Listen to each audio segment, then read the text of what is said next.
How to transfer contacts from your iPhone to Android. Hello guys, this is Atticus and welcome back to another tutorial video. In today's video, I'll teach you guys how you can transfer your contacts from your iPhone to an Android device.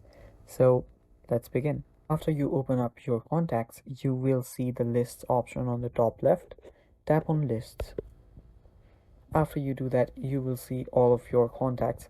It's either stored on your iCloud or it will say all contacts.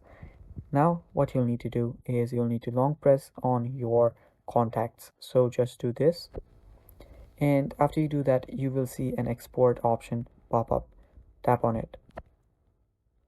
After you do that you will see what you want to export. So here you can see you can export the birthday or not, emails, phone number, mobile numbers, their social profiles, and so much more. So just select the ones that you want and tap on done.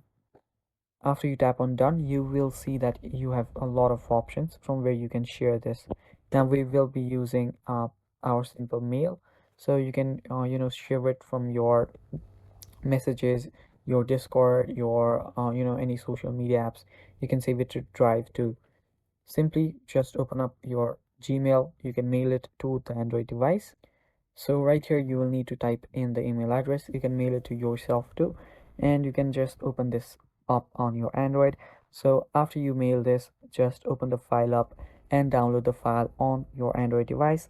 And after you download the file, all of the contacts will start appearing on your Android device. So it's literally that simple, guys. That is how you transfer your contacts from iPhone to Android. And that is all for this video too. Thanks for watching. Stay tuned for more, and bye bye.